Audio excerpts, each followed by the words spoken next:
विश्वानि देव सवितर्दुरितानि परासुर यद्भद्रं तन्नासु सहना भवतु सहनौ भुनक्तु सह वीर्यं करवावहै तेजस्विनावधीतमस्तु मा विद्विषावहै। ॐ शान्ति शान्ति शान्तिः। नारायणं नमस्कृत्य नरं चैव नरोत्तमं देवीं सरस्वतीं व्यासं ततो जयमुदीरयेत्। सदाशिवसमारम्भां शङ्कराचार्यमध्यमाम् अस्मदाचार्यपर्यन्तां वन्दे गुरुपरम्पराम्। वागर्थाविव सम्पृक्तो वागर्थप्रतिपत्तये जगतः पितरो वन्दे पार्वती परमेश्वरो। या देवी सर्वभूतेषु स्मृतिरूपेण संस्थिता नमस्तस्यै नमस्तस्यै नमस्तस्यै नमो नमः। वसुदेवसुतं देवं गणेशचारुमर्दनं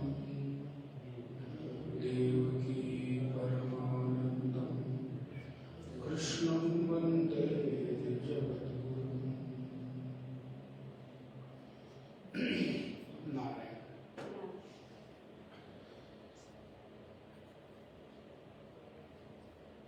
हरे नामेव केवलम्। कलियुग केवल नाम आधारा सुमिरि सुमिरि नर उतरहि पारा। नारायण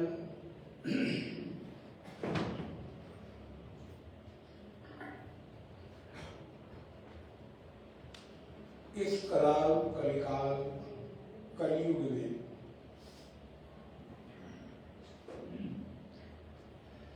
जहां साधक बहुत सारे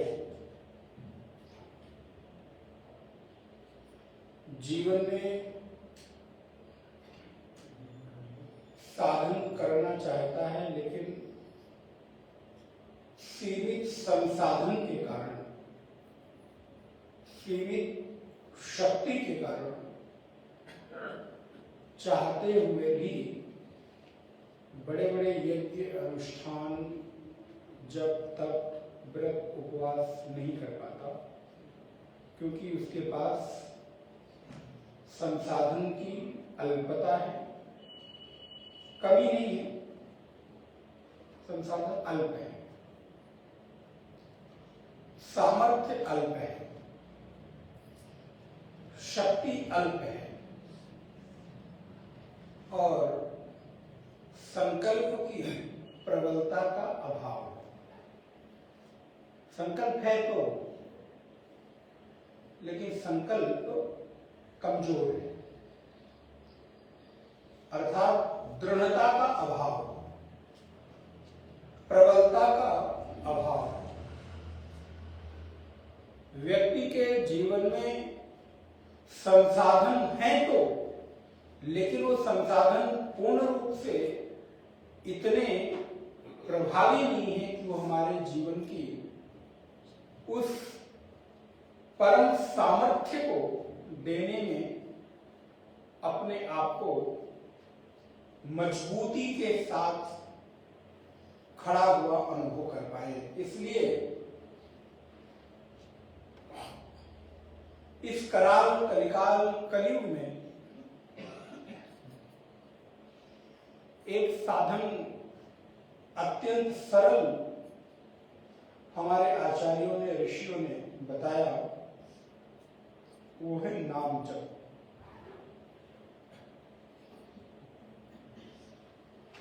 वो है भगवत नाम का आश्रय और आलंबन। कलयुग केवल नाम आधारा सुमेरी सुमेरी नर उतर ही पारा। राम नाम अवलंबन एको। और विष्णु सहस्त्र नाम में अनेक रूप रूपाय विष्णवे प्रभ विष्णवे। कल शंतरणोपनिषद में एक मंत्र आया, हरे नामयोर हरे नामयोर हरे नामयोर केवलम। अन्य कोई गति नहीं, हरि नाम का आलम्बन। तो यदि जीवन में कोई साधन, कोई भी उपासना, कोई भी जप तप व्रत न हो सके तो एक नाम का आलंबन आपके लिए पर्याप्त है। अपने आराध्य देव के नाम का गहनता के साथ, तन्मयता के साथ स्मरण, और उस स्मरण में तादात्म्य इतना गहरा हो जाए कि नाम और नामी का अभेद हो जाए। राम नाम मणि दीप धरो जीह दे हरि द्वार। तुलसी भीतर बाहर हूँ जो चाहस उजियार। राम नाम मणि दीप धरो जीह दे हरि द्वार। कहाँ रखूं? बोले देहली पर रखो। देहली माने होता है चौखट। पहले के समय में घरों में चौखट अनिवार्य होती थी। अब तो चौखट नहीं है, पूरे घर में कहीं देहली है ही नहीं, चौखट ही नहीं, सब प्लेन प्लेन प्लेन। नहीं तो पहले तो मुख्य द्वार में प्रवेश के पहले तुम्हारा इतना चौड़ा, इतना मोटा द्वार पर प्रवेश करने के पूर्व देहली होती थी। मतलब सामान्य पैर को फैलाकर आप उस देहली को पार करते थे। और वो देहली, वो चौखट एक तरह से मर्यादा का भी प्रतीक थी। मेरी चौखट को मत लागना, या इस चौखट को लांग दिया तो तुम्हारा इस घर में, इस देहली पर तुम्हारा अधिकार नहीं है। इसलिए मर्यादाएं भी धीरे धीरे मुझे लगता है कमजोर होती चली जा रही है, क्योंकि अब लांघने जैसी कोई सीमा का निर्धारण नहीं। तो गोस्वामी जी कहते हैं राम नाम मणि दीप धर। भगवान के नाम की जो मणि है उसको द्वार पे रखो, और जो चाहत कल्याण, यदि अपने भीतर और बाहर कल्याण चाहते हो, उजाला चाहते हो, प्रकाश चाहते हैं, तो तुलसी भीतर बाहर, भीतर भी और बाहर भी उजाला फैले। इसलिए नाम का आलंबन। हम लोग प्रत्येक सत्संग में भगवत नाम का आलंबन लेते हैं, लेकिन आज का विश्राम सत्र है तो मानसिक रूप से आप भगवान का नाम स्मरण कर लें। अब समय को हम लोग आगे बढ़ाते हैं। भगवान योगेश्वर श्री कृष्ण अर्जुन को उपदेश दे रहे हैं आत्म संयम का, ध्यान का, नियंत्रण का। तो पूरे के पूरे इस अध्याय के जिष्ट को समझना हो, सार को समझना हो, पूरे के पूरे अध्याय को मस्तिष्क में रखना हो, तो नारायण सबसे पहला जो भाव रखना है वो ये रखना है, इंद्रियों का संयम, मन का नियंत्रण, भगवत शरणागति, समय के साथ मन का भगवान में रमण, और फिर धीरे धीरे एकांत की अथवा चित्त की उपरामता का अभ्यास। अभी तक आपने जो सुना है इतना ही सार है, चित्त की उपरामता का अभ्यास। हम धीरे धीरे करके अपने मन को उपराम करते चले और मन चित्त विषयों के आलंबन से अब तुष्ट हो जाए, संतुष्ट हो जाए। विषयों का आलंबन अब चित्त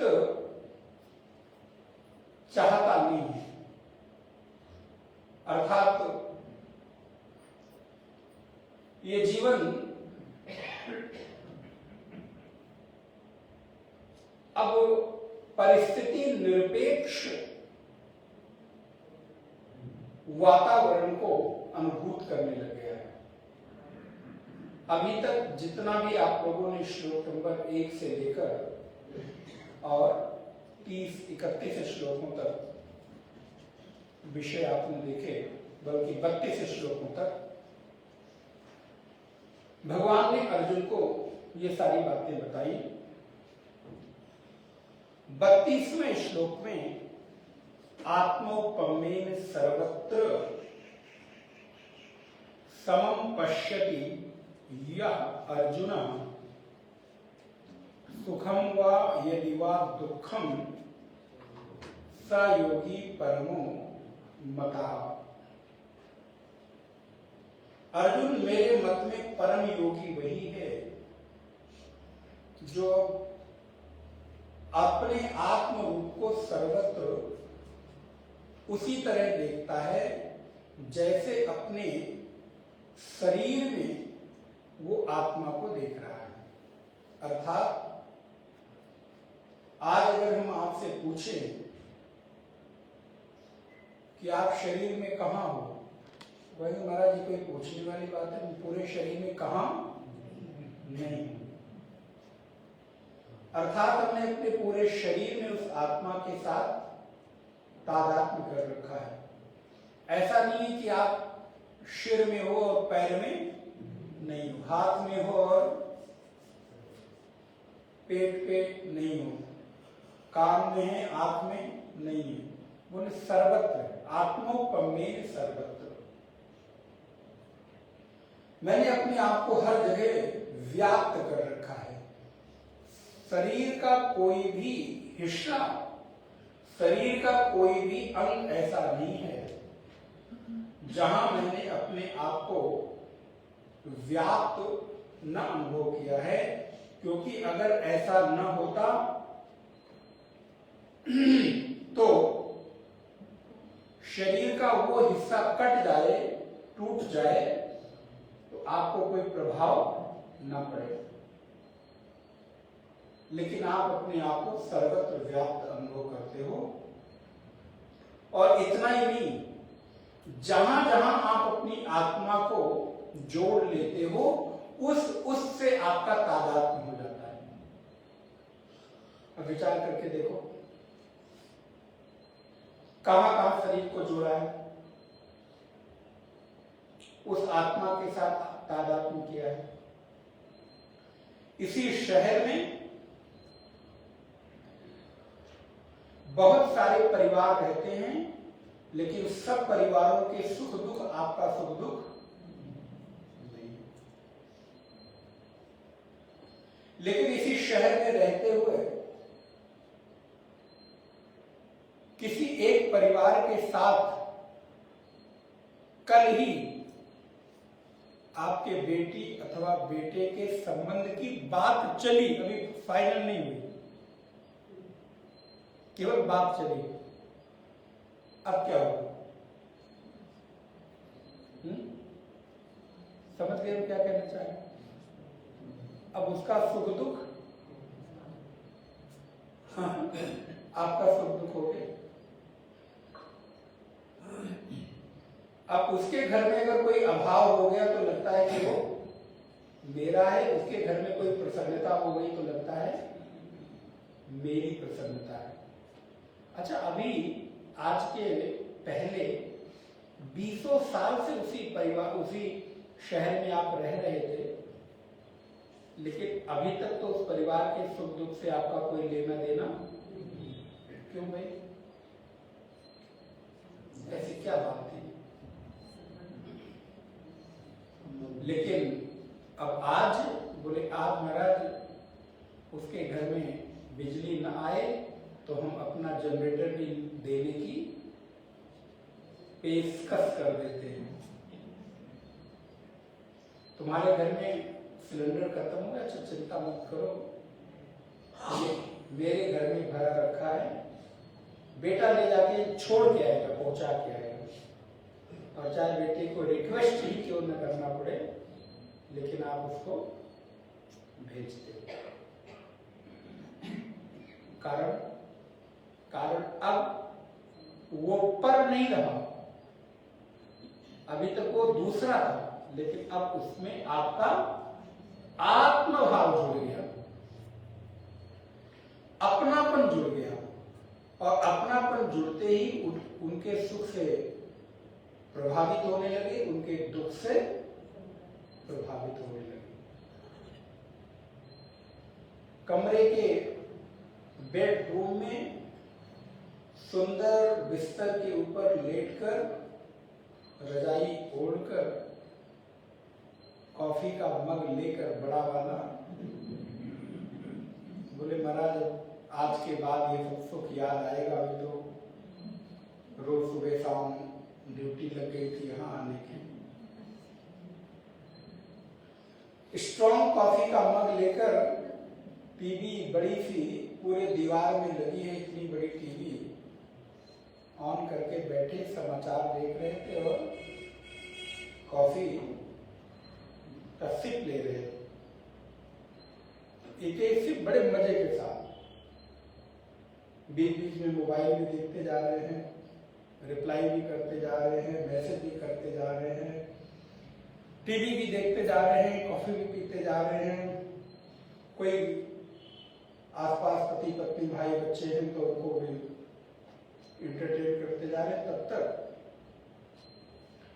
टीवी के स्क्रीन पर एक मैसेज, एक संदेश चलना प्रारंभ हुआ कि महाराज उत्तराखंड में एक बस खाई में गिरी, टकराई, 20 लोग सोच गए, बहुत गड़बड़ हो गई, राम राम राम, दुख हुआ।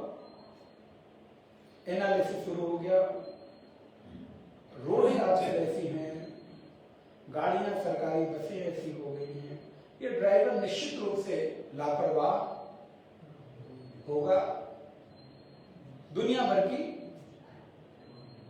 तब तक दूसरा मैसेज टीवी पर उभरा कि उस बस में 12 लोग मेरठ के भी थे। अब थोड़ा सा मन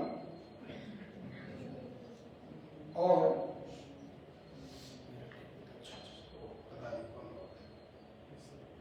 तब तक फोन की घंटी बजी और एक मैसेज आया कि आपका कोई जानने वाला भी उस बस में था।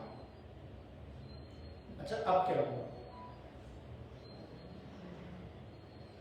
एक ही मिनट में परिस्थितियां बदल गई।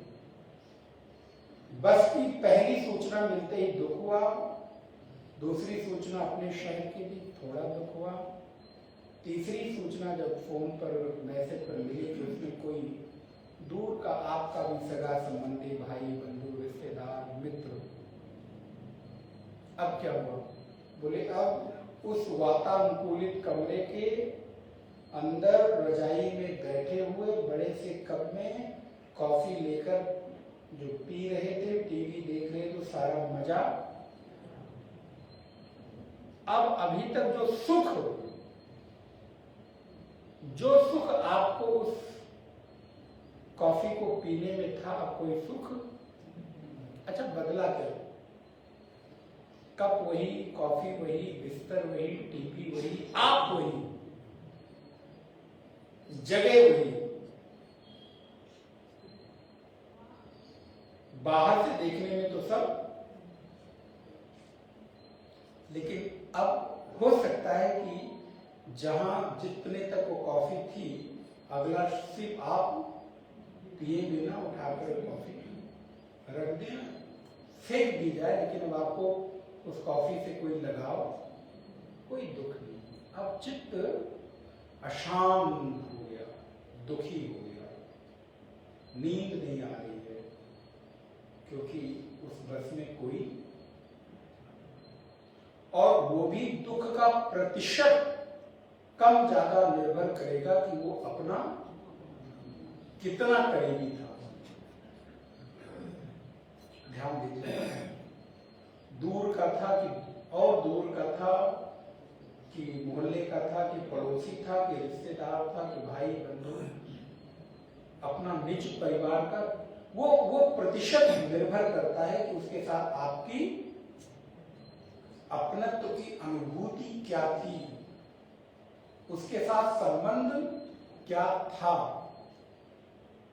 कैसा आप अपनी आत्मा को साधारण सी भाषा में उसमें जोड़कर आप देखते थे।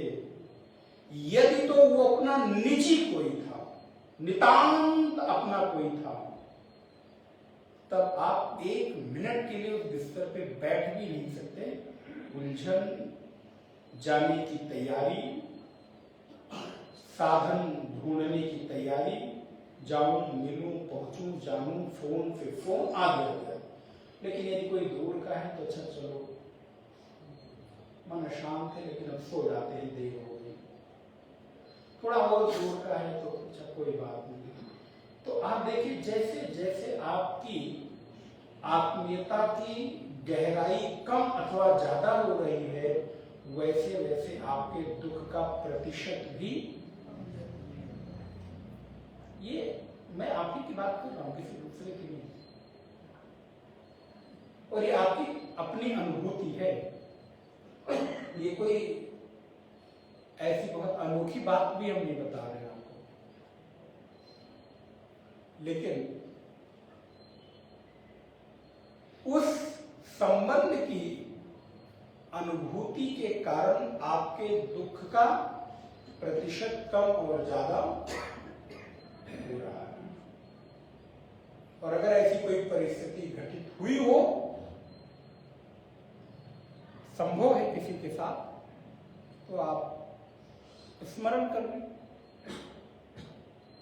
आत्मोपमेन सर्वत्र। अर्जुन अपनी तरह जो लोगों को देखता है, मेरी दृष्टि से वो योगी है। कैसा? बोले आत्मा को ही सर्वत्र, यो माम पश्यति सर्वत्र सर्वम च मयि पश्यति।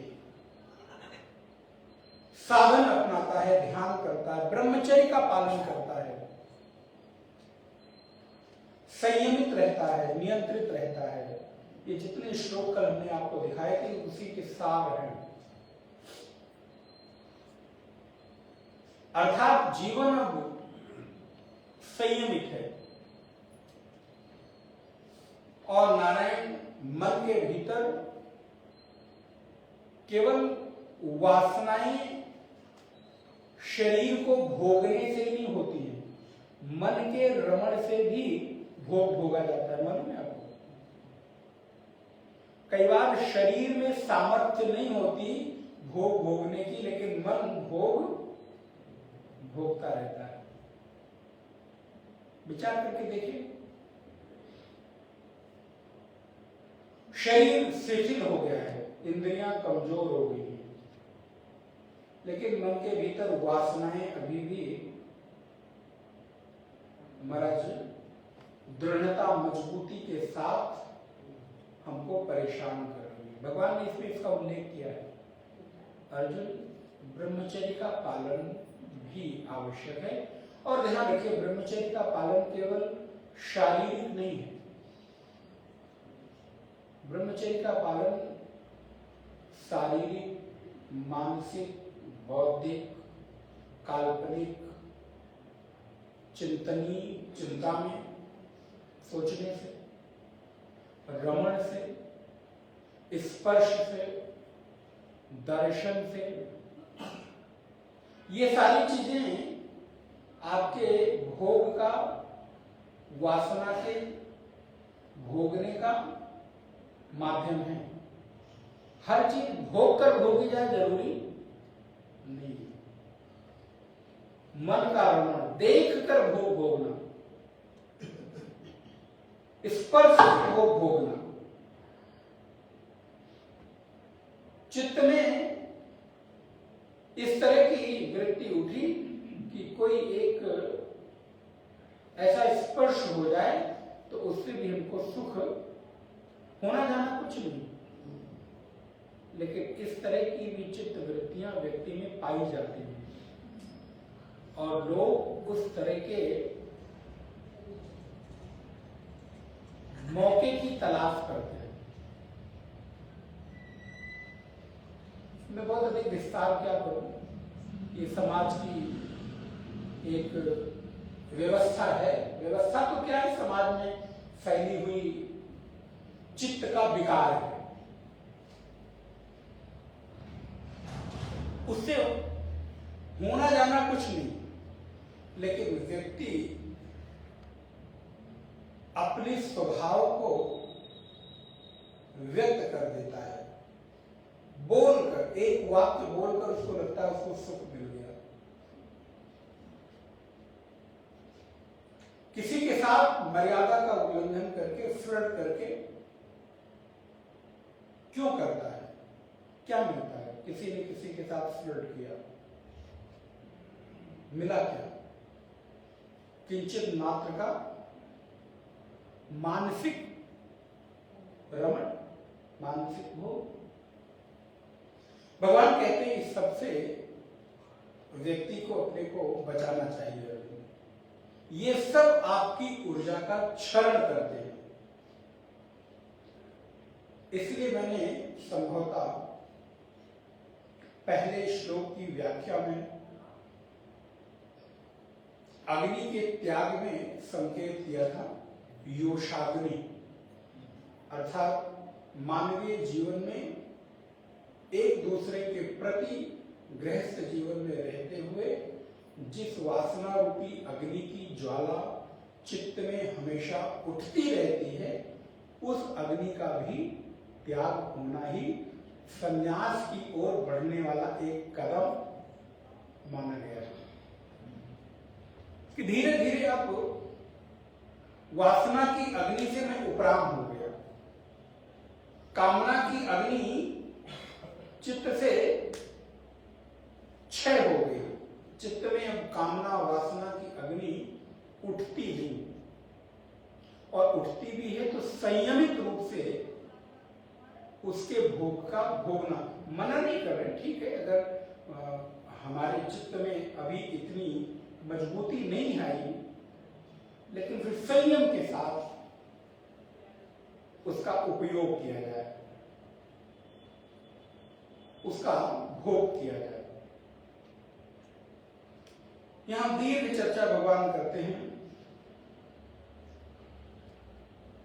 अब कितने प्रकार से संयम आप कर सकते हैं, मैं थोड़ा सा नाम ले देता हूं, एक दो नाम केवल ले देता हूं। स्मरण से संयम करिए। कई बार केवल स्मरण से आप भोग भोगते हो, कोई होता नहीं पास में, लेकिन कल्पनाओं में ये मिल जाता है। ध्यान रखिए, कोई एक वस्तु नहीं, कोई एक व्यक्ति नहीं, ये केवल स्त्री या पुरुष के प्रति होने वाला आकर्षण नहीं, ये तो है ही। ये तो व्यक्ति मानसिक रूप से कई बार रमण करता है, भोगता है। वो व्यक्ति मेरे पास नहीं है, लेकिन फिर भी हम मानसिक कल्पनाओं में उसके साथ अपने आप को जुड़ा हुआ अनुभव कर लेते हैं, उसको अपना स्वीकार कर लेते हैं। सामने वाले व्यक्ति को नहीं पता, लेकिन उस व्यक्ति के नाम के साथ, उस व्यक्ति के रूप के साथ हम विभिन्न प्रकार की कल्पनाएं कर लेते हैं। स्मरण के साथ संयम। और नारायण के माने क्रीड़ा, अर्थात उन विषय वासनाओं को वास्तविकता में भोगना, उसका संयम। कीर्तन अर्थात किसी के साथ उसके रूप, माधुर्य, सौंदर्य, खूबियों का वर्णन करके भी कई बार हम अपने आप को थोड़ी देर के लिए सुख की अनुभूति करते हैं। वो अमुक तो ऐसा है, अमुक ऐसी है, इत्यादि। मैं केवल संकेत कर रहा हूं, मर्यादा के कारण उसका विस्तार नहीं कर रहा हूं, आप उसको समझ सकते हैं। प्रेक्षण, नारायण, उसको देखना, काम भावना से किसी को देखना।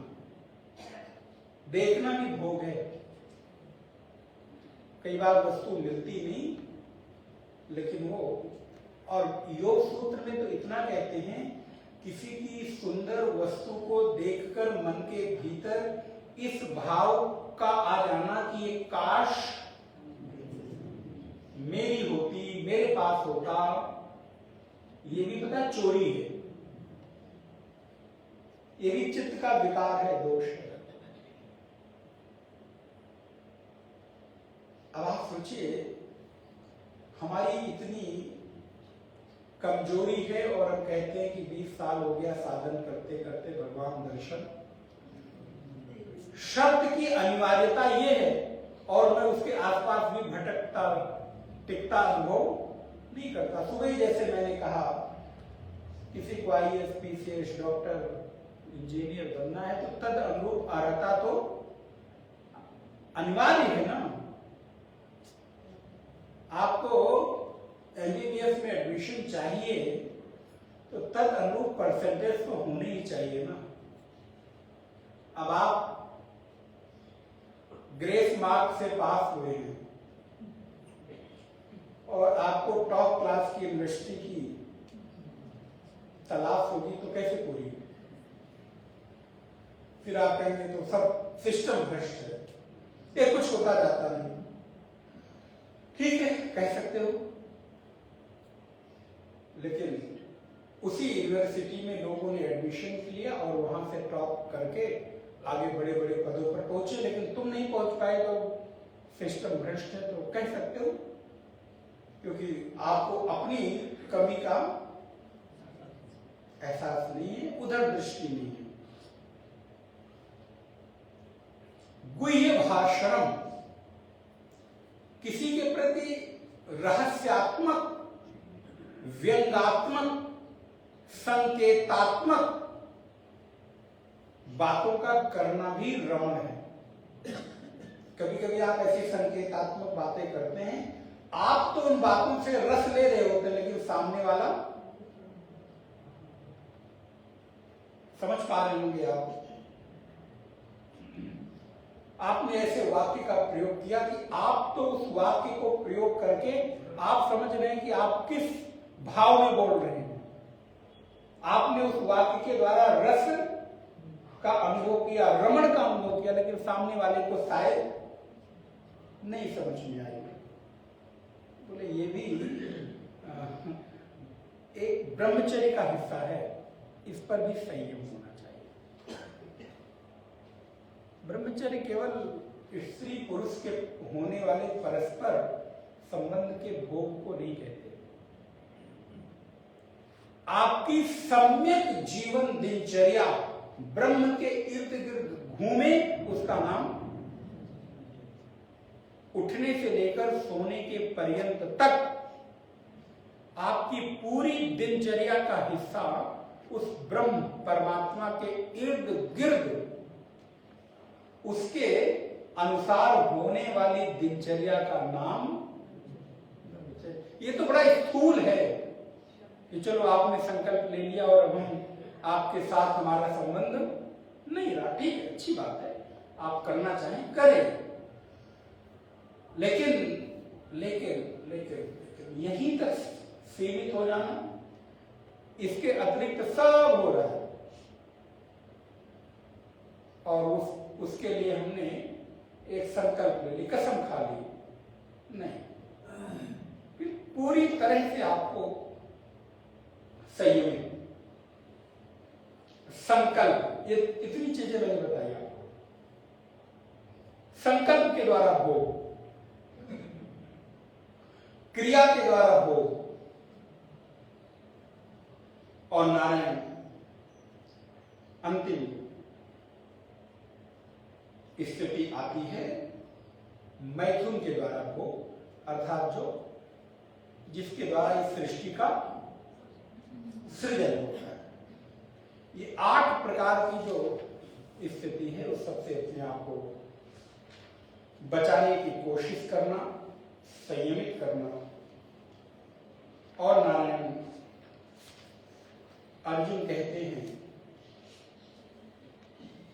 हे कृष्ण,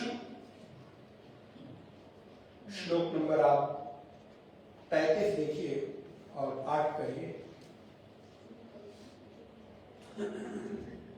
अर्जुन उवाच योऽयं योगस्त्वया प्रोक्तः साम्येन मधुसूदन एतस्याहं न पश्यामि चंचलत्वात् स्थितिं स्थिराम् चंचलं हि मना कृष्णः प्रमाथि बलवदृढम् तस्याहं निग्रहं मन्ये वायोरिवसु दुष्करम् श्रीभगवानुवाच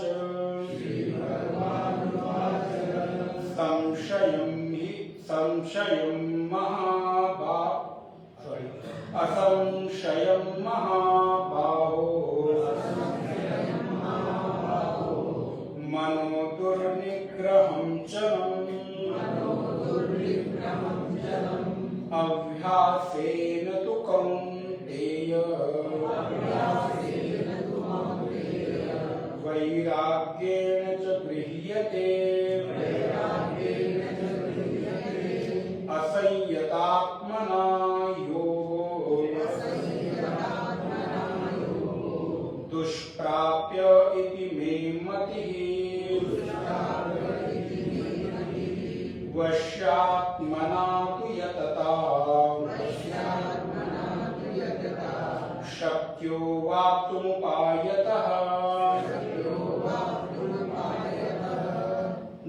भगवान से अर्जुन कहते हैं, अर्जुन उवाच संशयं हि चंचलम ही मना कृष्ण।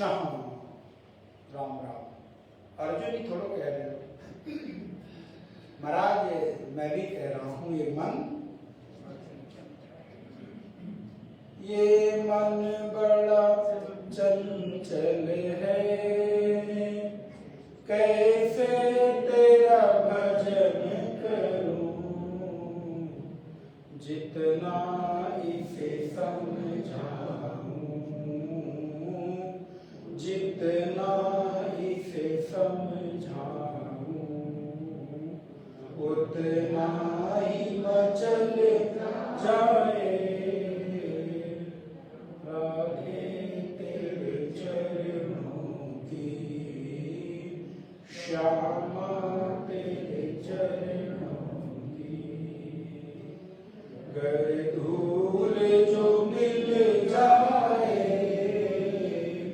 सच कहता हूँ राधे, तकदीर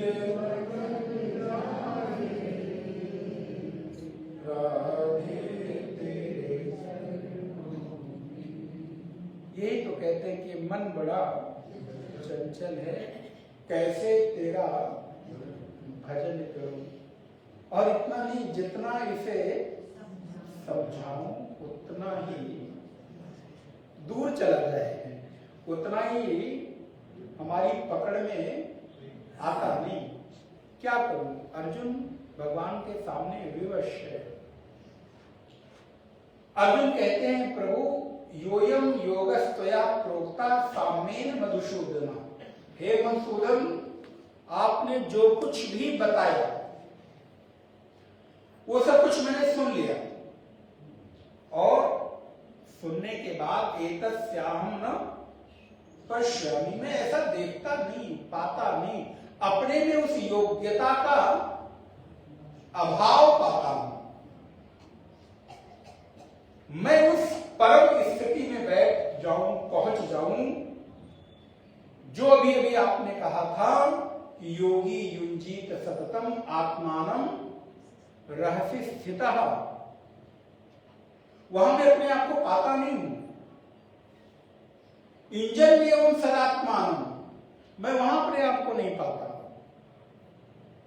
अभी अभी आपने कहा कि यो माम पश्यति सर्वत्र सर्वं च मैं पश्यति, मुझे वो दृष्टि मिलती ही नहीं, मेरी वो दृष्टि वहां तक पहुंचती नहीं, क्या करूं? मैं एतस्याहं न पश्यामि, अर्थात अर्जुन अपनी विवशता, अर्जुन अपनी कमजोरी, अर्जुन अपने भीतर की उस अयोग्यता को भगवान के सामने प्रकट कर रहा है।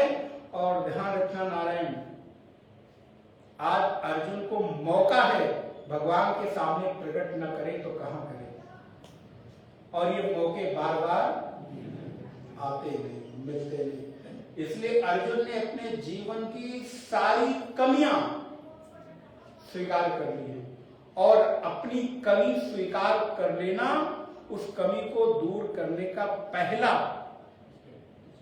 कदम है। पहला तो हम स्वीकार करना ही मेरी सामर्थ्य नहीं होती कि हाँ यस मुझ में ये कमी है। और अगर आपके भीतर स्वीकार की भावना आ जाए तो समझिए कि सफलता की पहली सीढ़ी तो आप दूसरे अध्याय के 7वें 8वें श्लोक से ही अर्जुन ने अपनी स्थिति को स्वीकार और कहा। ध्यान रखिएगा एक और बात, स्वीकार करना भी हो तो सबके सामने नहीं, स्वीकृति भी वही हो जहां आपके स्वीकार का परिणाम सकारात्मक घटित हो। अपने स्वीकृति, अपनी कमजोरी सबके सामने बताते फिरना भी बुद्धिमत्ता का लक्षण। ये जीवन को थोड़ा बनाना पड़ता है, जीवन ऐसे बनता भी। मैंने आपको निवेदन किया, रहीमन निज मन की व्यथा मन ही राखो गोय, सुन इठ लई हैं लोग सब बाट न लई हैं, रहीमन निज मन की व्यथा, मन ही राखो गोय। गोय माने होता है छिपाना। लेकिन जब अवसर मिले और कोई ऐसी जगह मिले तो फिर छिपाओगे मत, फिर क्या करो, प्रकट कर दो, उड़ेल दो, खाली कर दो, जिससे सुधार की गुंजाइश बन जाए। छुपाना भी उचित नहीं, व्यक्त करना भी उचित नहीं। बुद्धिमत्ता यह है कि कहां कब प्रकट करना है। अर्जुन कहते हैं प्रभु मैं विवश हूं, आप कह तो रहे हो यो माम पश्यति सर्वत्र सर्वम च मयि। कैसे? एक गुरुदेव की बात याद आ रही है। गुरुदेव कहीं बाहर विदेश की यात्रा पर थे, रेड लाइट की कार रुकी, थोड़ी देर के बाद चलने लगे तो वहां का कोई पुलिस अधिकारी खड़ा होगा रेड लाइट पर, तो देखकर चलने लगे। तो गुरुदेव ने शीशा नीचे किया, किसी ग्रंथ में पढ़ा सुना था। तो सामान्यतः हम सब क्या कहते हैं, और कैसे हैं आप? सामान्य जी, ठीक है। ये पहली हमारी बातचीत का प्रारंभ है। और फिर सामान्यतः आप हैव यू नाइस डे, ये एक सामान्य सा प्रचलन है। जब चलने लगे तो व्यक्ति ने कहा हैव यू नाइस डे, तो गुरुदेव कहते हाउ, कैसे? आपने कह तो दिया हैव यू नाइस डे,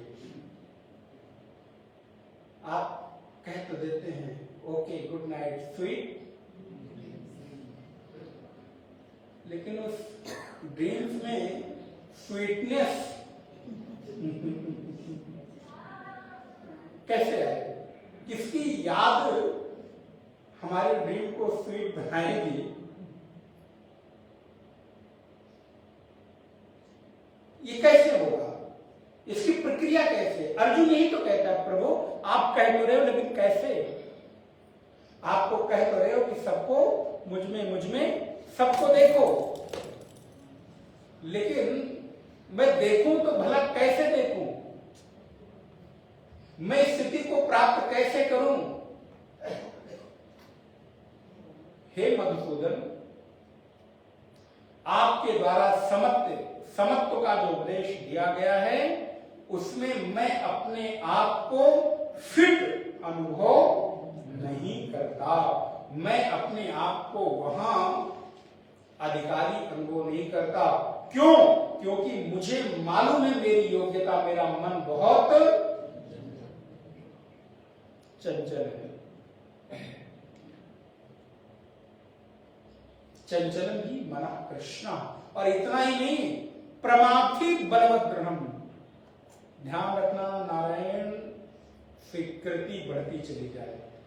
मैं आपको निवेदन कर रहा हूं, मनुष्य जीवन में स्वीकृति बढ़ती जाएगी, समाधान मिलता जाएगा। स्वीकृति नहीं होगी, समस्या बढ़ती जाएगी। एक्सेप्टेंस नहीं होगी तो कोई सोल्यूशन नहीं मिलेगा। एक्सेप्टेंस बढ़ती जाएगी, सोल्यूशन अपने आप। अर्जुन ने एक्सेप्ट किया प्रभु कमी है, तो भगवान आगे उसका उत्तर नहीं बताएंगे ना। लेकिन अगर अर्जुन ने कहा ही ना होता तो भगवान क्यों बताते?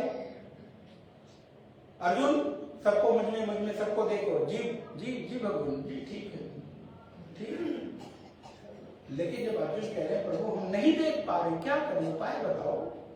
चंचल ही मना कृष्णा प्रमाथि बलवत दृढ़म। ये मन ना मुझे प्रमथ देता है, मथ देता है। जैसे आप लोग दही को मथते हो ना, दही मथना, मथे कि नहीं माताएं हमारी कभी मक्खन निकालती है दही मथ कर, बिलोना की वो मक्खन निकालते हैं। तो आप जब दही मथते हो तो मक्खन पूरा ऊपर आ जाता है, लेकिन वो हमारा दही का कोना कोना पोर पोर टूटता है। ध्यान रखिए, दही अगर टूटे नहीं तो मक्खन आएगा नहीं। और जिसके पास उसकी भी कला है, सभी लोग मक्खन निकाल नहीं पाते, इसलिए भी सिखाया जाता है। मक्खन निकालना में सबको नहीं आता। आप लेके एक पूरे दिन भर मथते रहो, बैठे रहो, हमारे भाइयों को दे दो, तुम्हारा पूरे दिन बैठ के मथते रहे और एक भी मक्खन। बोले महाराज इतना तो क्या, दही में चीनी डाल दो, चम्मच चला दो तो दही तो, वो चीनी तो मिलाना आता नहीं है, आप मक्खन निकालने की बात करते। बोले महाराज चाय में चीनी नहीं थी, चीनी डाल दी तो चाय पी ली गई और चीनी नीचे बैठी मजे ले रही थी। ठीक है, पीते जाओ, हम तो बताती। बोले भी एक कला। तो अर्जुन कहते हैं प्रभु मेरा चित्त मथ जाता है, ये एकदम से। देखिए भगवान अर्जुन क्या कहते हैं, तस्याहम निग्रहम मन्ये, मैं इसको संयमित करता हुआ अनुभव नहीं करता, मैं इसको अपने वश में होता हुआ अनुभव नहीं कर पा रहा हूं। वायु की भांति, जैसे वायु को रोकना असंभव सा है, कठिन है, वायु सु दुष्कर्म। वायु अनुभव में तो आती है लेकिन पकड़ में नहीं आती। वैसे ही मन, कुछ डॉक्टर्स भी यहां जरूर बैठे होंगे, नहीं होंगे तो आप लोग के संपर्क में होंगे। शरीर में मन जैसी कोई चीज पकड़ में आज तक आई हो तो जरा बताइए।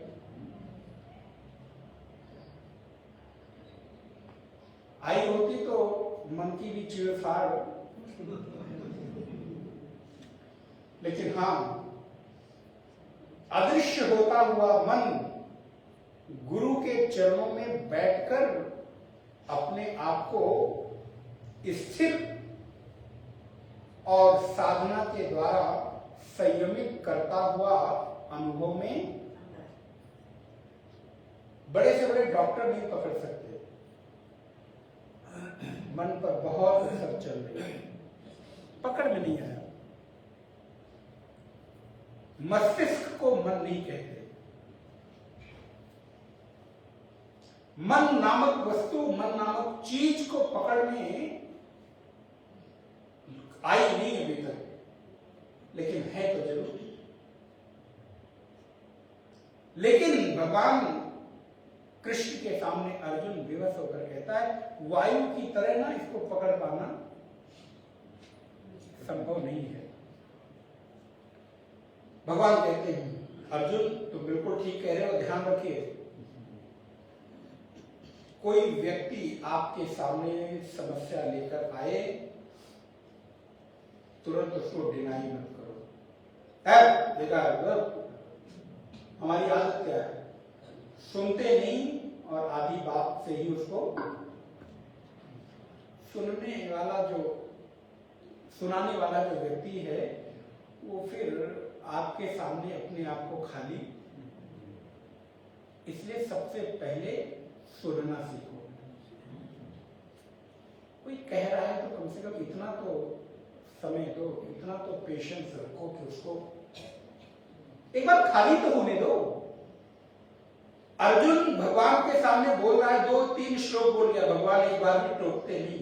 बोलो अर्जुन, बोलो, जो बोलना है बोलो। इसलिए बेहतर वक्ता वही हो सकता है जो बेहतर श्रोता हो।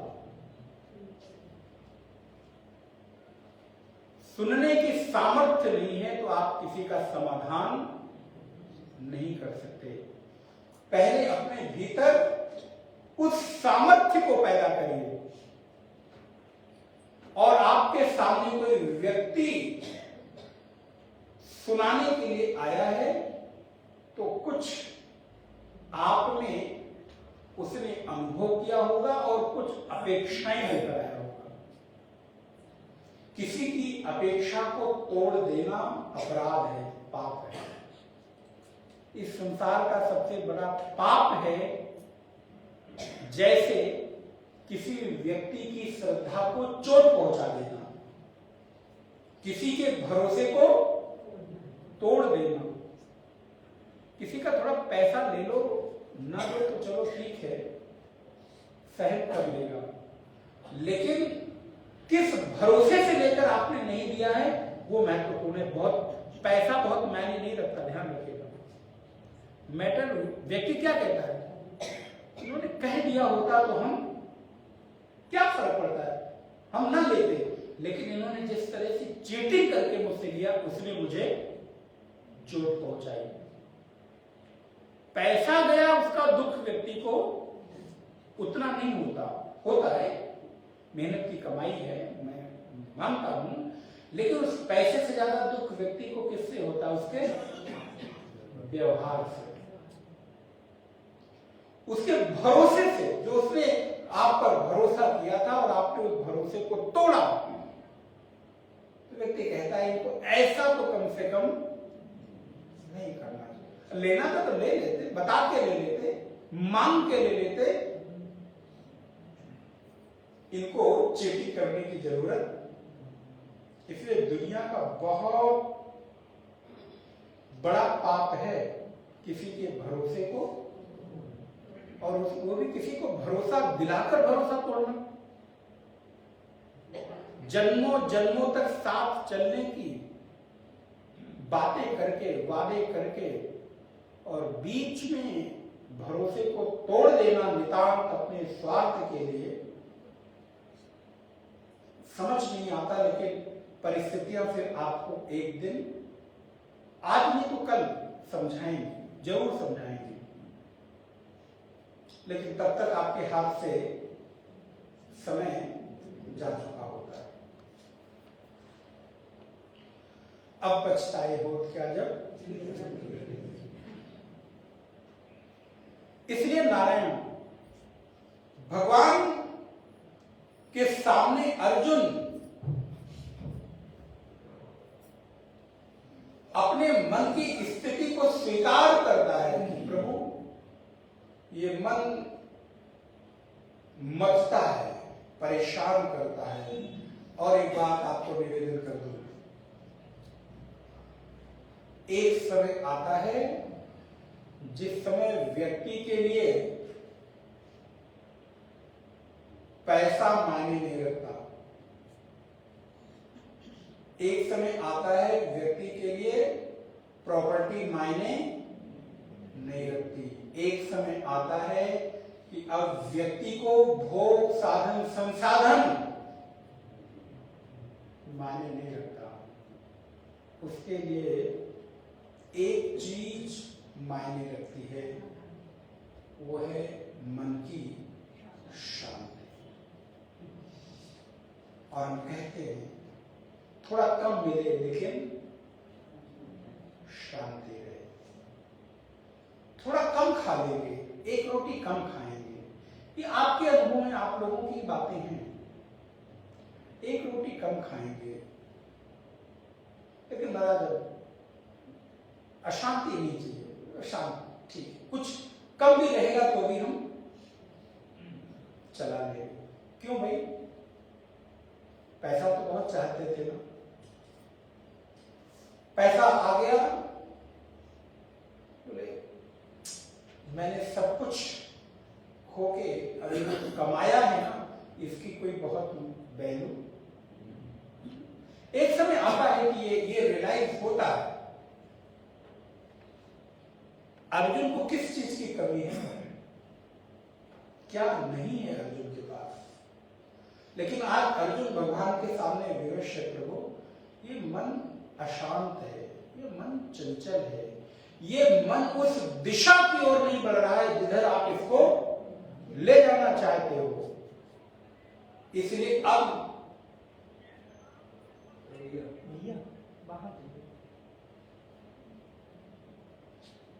जिसके लिए अब अर्जुन अपने आप को भगवान के सामने प्रस्तुत कर रहा है,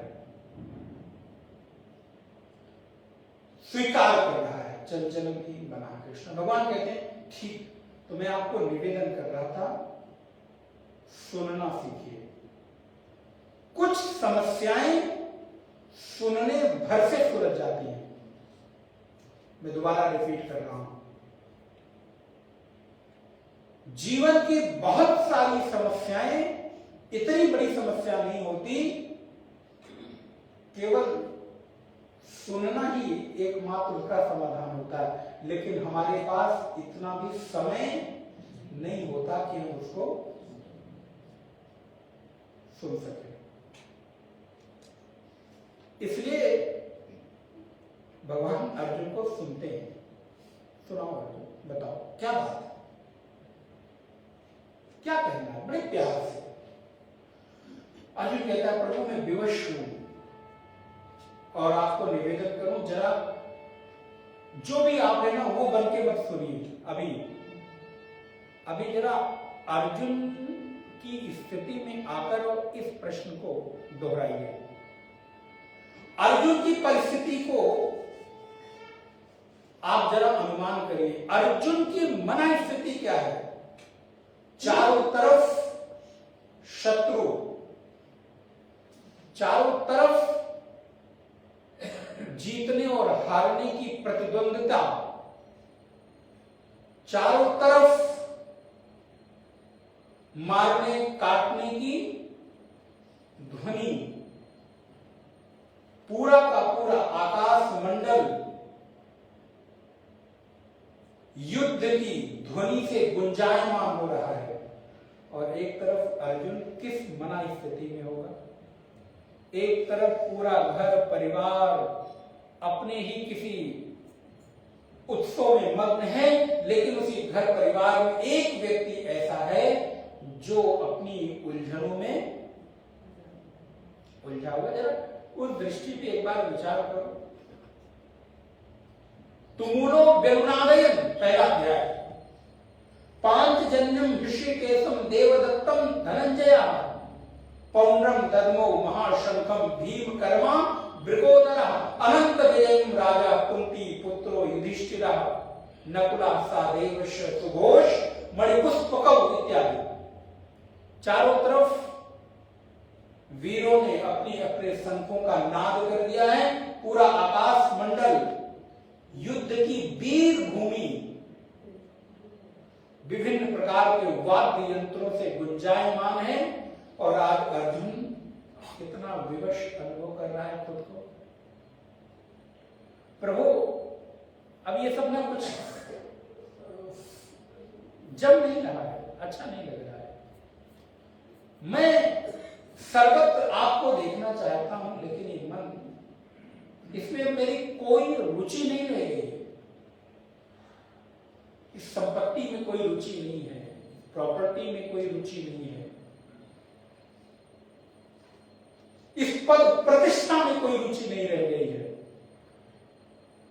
और अर्जुन ने कहा है न च एतद् विद्मः कतरन्नो गरीयो यदि वा जयेम यदि वा नो जयेऊ।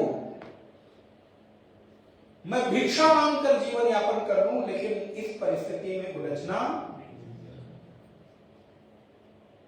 भगवान कहते नहीं। अर्जुन चिंता मत करो, परेशान मत हो।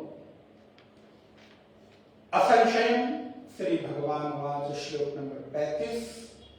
समय नहीं है, मैं और भी अर्जुन की मन की अलग अलग परतों पर चिंतन करने की आपको कुछ बिंदु दे सकता हूं, लेकिन आगे बढ़ना पड़ेगा।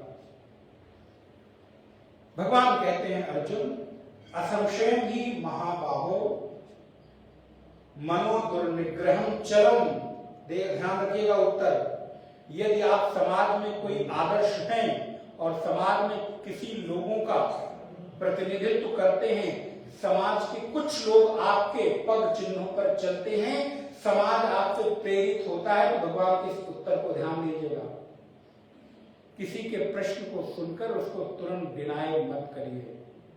नहीं तुम तो बेकार, तुम है बेकार, फालतू की बातें करो, तुम्हारा परसेप्शन गलत है ना। भगवान की बात को अर्जुन की बात को भगवान ने एक्सेप्ट किया, स्वीकार किया। हाँ अर्जुन तुम ठीक कह रहे हो, बिल्कुल ठीक कह रहे हो, ऐसा ही तो है। और देखिए भगवान क्या कहते हैं, असंशय महाबाहो, इस बात में कोई संशय नहीं है। मनो दुर्निग्रहम चरम, मानो शब्दों के फेर को करके भगवान ने अर्जुन के ही प्रश्न को स्वीकार कर लिया और दोहरा दिया। असंशयम महाबाहो मनो दुर्निग्रहम चलम। इसमें और चंचल में मना कृष्ण में क्या फर्क है? मनो दुर्निग्रहम चलम।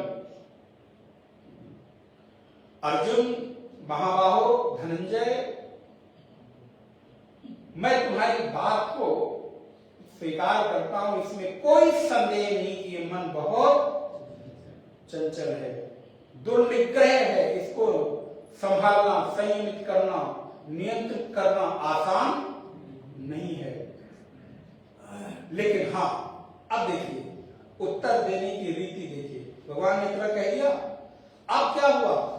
उस व्यक्ति के प्रश्न को स्वीकार करके उत्तर आप देंगे तो वो उत्तर को सुनने की क्षमता बढ़ जाएगी, उस उत्तर को स्वीकार करने की पात्रता बढ़ जाएगी। जैसे भगवान ने कहा, हाँ यस अर्जुन तुम ठीक कह रहे हो, मन चंचल है, संभालना आसान नहीं। लेकिन सुनो सुनो सुनो, तब तक जो सामने वाला व्यक्ति है ना तैयार हो जाएगा। हाँ अच्छा क्या बात है। और अगर आपने पहली लाइन में उसको डिनाई कर दिया था, अरे आप कितनी भी महत्वपूर्ण समाधान दीजिए वो सुनने वाला, क्योंकि उसने पहले ही अस्वीकार कर दिया। इसलिए अस्वीकृति ही समस्या है, ध्यान रखिएगा, स्वीकृति ही समाधान है। फिर भगवान उत्तर देते, अर्जुन ऐसा ही है, लेकिन ध्यान रखो अभ्यासेन तु कौन्तेय,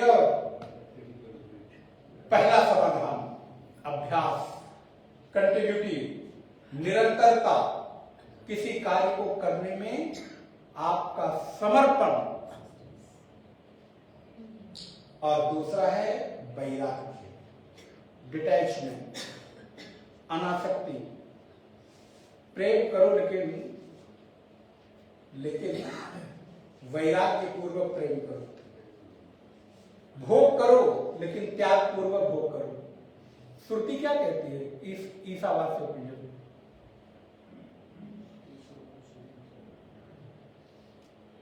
तेन त्यक्तेन भुंजीथा मा वृथा, तेन त्यक्तेन भुंजीथा, भुंजीथा भोग करो लेकिन कैसे? त्याग पूर्वक। अब बताओ त्याग पूर्वक भोग करने में क्या दोष आता है? कौन सा बंधन हो गया? श्रुति ने, वेद ने कहीं आपके संसाधन को संग्रह करने में, भोग करने में बाधा उत्पन्न नहीं की। करो लेकिन त्याग पूर्वक करो, प्रेम करो लेकिन कैसे? त्याग पूर्वक, अनासक्ति पूर्वक, मेरा ही है ये मानकर प्रेम मत करो। मेरा सारा गड़बड़ यही तो हो जाता है। भगवान कहते हैं अभ्यास के द्वारा पता चल गया। 100 फीट खोदोगे, बोरिंग करोगे तो पानी निकलेगा, लेकिन धैर्य नहीं है। 20 फीट एक जगह खोदा, 20 फीट एक जगह, 30 फीट एक जगह, 40 फीट एक जगह, 50 फीट एक जगह, 60 फीट एक जगह, लास्ट 70 फीट खोद डाला, पानी नहीं निकला। जाकर कंप्लेंट किया, सब तुम लोग सब झूठ बोलते हो, पानी नहीं निकला। मैंने कितना 500 फीट खुदाई कर डाली, कैसे? बोले 20, 30, 40, 50, 60, 70 अलग अलग अलग अलग अलग अलग ऐसे में 500 फीट खोद लिया, लेकिन पानी, बोले 500 की जरूरत नहीं थी, वो 100 फीट ही एक जगह खोदते तो क्या हुआ? निरंतरता का अभाव, कंटिन्यूटी नहीं बन पाएगी। निरंतर करत करत अभ्यास ते जड़मति हो सुजान, रसई आवत जात ते शिल पर परत निशान। शिल माने होता पत्थर, मजबूत पत्थर को भी कोमल रस्सी काट देती है, अपना निशान छोड़ जाती है। इसलिए अभ्यास और वैराग्य के द्वारा अर्जुन इस संसार के बंधन को काटा जा सकता है, इस मन की चंचलता को छुड़ाया जा सकता है। इस मन की प्राप्त परिस्थितियों से इसको निकाला जा सकता है। इसलिए अभ्यास और कौन्तेय असंशयात्मना योगो दुष्प्राप इति मे मतिः वश्यात्मना एतदा शक्यो वाप्तुम् उपायतः। शक्य है, प्राप्त किया जा सकता है, लेकिन कैसे? बोले निरंतर यत्न करने से। यत्न के अभाव में उसकी प्राप्ति संभव नहीं है। इसलिए भगवान अर्जुन को समझाते हैं। अर्जुन ने खुला प्रश्न किया, अयति श्रद्धेयोपेता, भगवान आप कह तो रहे हो हम प्रयत्न तो करें, प्रयास तो करें, लेकिन अगर बीच रास्ते से ही ये जीवन पूरा हो जाए तो? योगाचरित मानसा अप्राप्त योग संसिद्धि, बिना प्राप्त किए ही कागतिम कृष्ण गक्षति, हे कृष्ण उस व्यक्ति की गति क्या होती है जो प्रयत्न तो कर रहा है लेकिन लक्ष्य को प्राप्त किए बिना ही संसार से विदा हो गया। हम आप कृष्ण कहते चिंता मत करो, करते रहो, मैं गारंटी लेता हूं। बहुत सुंदर सुंदर भाव है, लेकिन अब विश्राम देना पड़ेगा। अर्जुन का एक और प्रश्न बहुत महत्वपूर्ण है, और ये प्रश्न ही नहीं है, कि अर्जुन का कृष्ण के प्रति समर्पण और भरोसा है। क्या? एतन में, श्लोक नंबर 39, एतन में संशयम कृष्णा क्षेत्रुर्मर्हस्य शेषता। अर्जुन कहता है कृष्ण इस दुनिया में आपके अतिरिक्त मैं किसी में ये भरोसा कर ही नहीं सकता कि मेरे संशय का नाश कोई कर सकता है। ये है समर्पण, ये है भरोसा, ये है वो मजबूती, ये है वो पकड़, जिस पकड़ की निश्चितता के भरोसे आप इस संसार रूपी भव सागर को पार कर सकते हो। अर्जुन कहता है इतनी विपरीत से विपरीत परिस्थितियों को भी छेदता माने छेदन करने वाले मैं आपके जैसा दूसरे व्यक्ति को पाता ही नहीं। ऐसे ही साधक शिष्य अपने सद्गुरु पर भरोसा करे कि गुरुदेव आपके वचनों के अतिरिक्त इस संसार सागर से पार कराने के लिए और दूसरा कोई जहाज बना ही नहीं, दूसरा कोई साधन। गुरु वचन रूपी जहाज पर सवार होकर मैं इस संसार रूपी भव सागर को पार कर सकता हूं। आप जैसा कोई पार कराने वाला कृष्ण है नहीं। केवट कहता है राम जी को, आप मेरे द्वार आए, मैं पार करा रहा हूं, बदले में क्या दूं? राम जी कहते हैं, बोले आप क्या दोगे? मेरे द्वार आए हो, मैं पार करा रहा हूं, मजूरी मेरे अनुसार चलेगी। आप चलो होगे राजा जहां के होगे, राजकुमार होगे तो होगे, लेकिन यहां पार कराने वाला केवट मैं हूं। मजूरी कैसी चाहिए? बोले जो मैं कहूं वो दो। तुम मेरे द्वार आए हो, मैं पार करा रहा हूं, और इस मजूरी को उधार रखना, जब मैं आपके द्वार आऊं तो मुझे पार करा दो। आप विचार करके देखो, भाव और विस्तार राम देना चाहते हैं। माता सीता की ओर संकेत करते हैं। माता सीता ने अंगूठी निकाली है, केवट की ओर बढ़ाई है। केवट ने हाथ जोड़ा है, प्रभु आन कठोता जल भर लावा, कठौते में जल लाकर चरण धोए हैं। बोले प्रभु कुछ और नहीं चाहिए, मेरा नियम है कि जब तक मैं चरण धो नहीं लेता अपनी नाव पर चढ़ाता।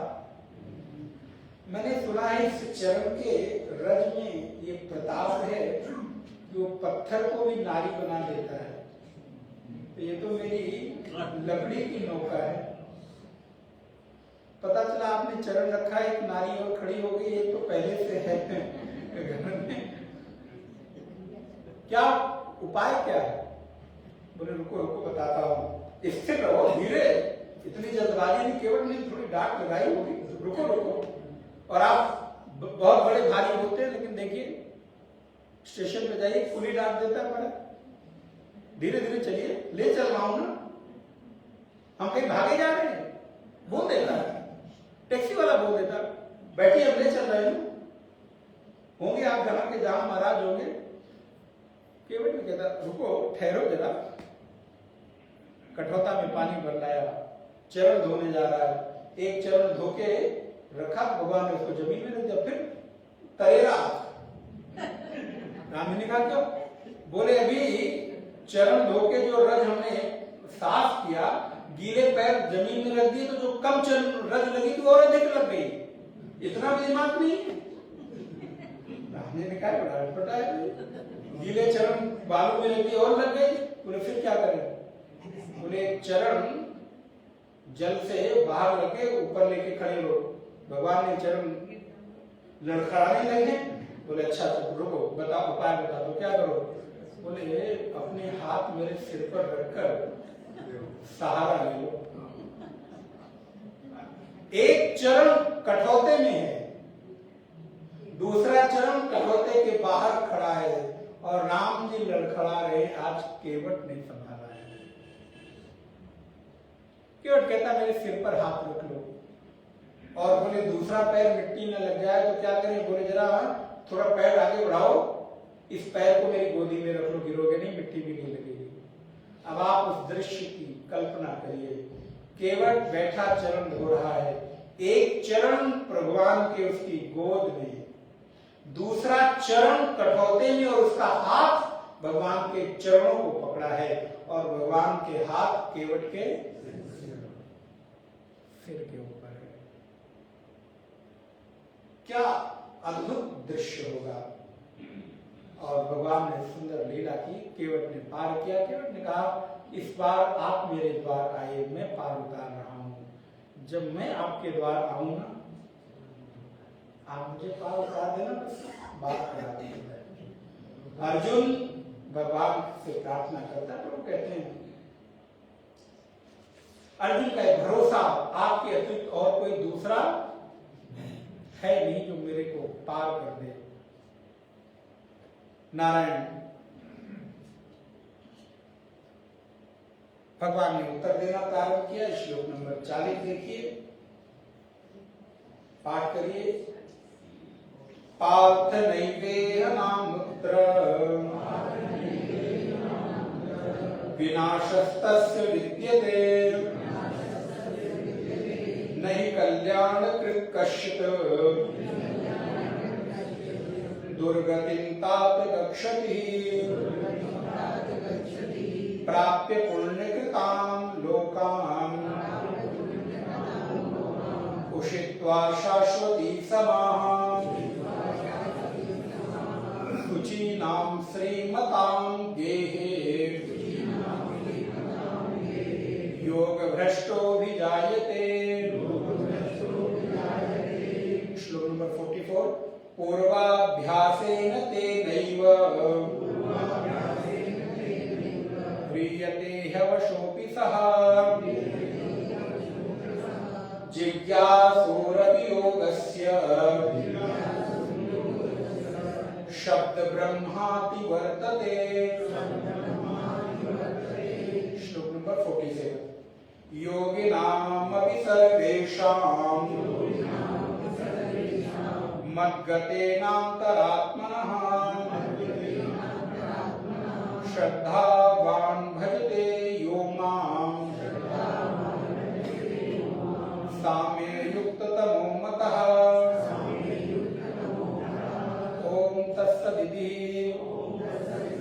श्रीमद्भगवद्गीतासु उपनिषत्सु ब्रह्म विद्यायां योगशास्त्रे श्री कृष्णार्जुन संवादे आत्मसंयम योगो नाम षष्ठोऽध्यायः। अर्जुन ने प्रश्न किया, प्रभु ऐसा व्यक्ति जो प्रयत्न करता है, अगर वो बिना सिद्धि अवस्था प्राप्त किए शरीर त्याग दे तो क्या होगा? भगवान कहते हैं चिंता मत करो, उसका जन्म किसी योगी के घर में होता है और अगले जन्म में पुनः वहां से वो अपनी यात्रा प्रारंभ करता है। जो ऐसा करता है वो शब्द ब्रह्माति वर्तते, उस परम तत्व को प्राप्त कर लेता है और श्रद्धा पूर्वक जो मेरा भजन करता है वो मुझको प्राप्त होता है। इस प्रकार यहाँ पर षष्ठ अध्याय विश्राम लेता है। कृष्णाय वासुदेवाय हरे परमात्मने प्रणत क्लेशनाशाय गोविंदाय नमो नमः। ओम विष्णवे नमः, विष्णवे नमः, विष्णवे नमः। ओम पूर्णमदः पूर्णमिदं पूर्णात् पूर्णमुदच्यते पूर्णस्य पूर्णमादाय पूर्णमेवावशिष्यते। ओम शांति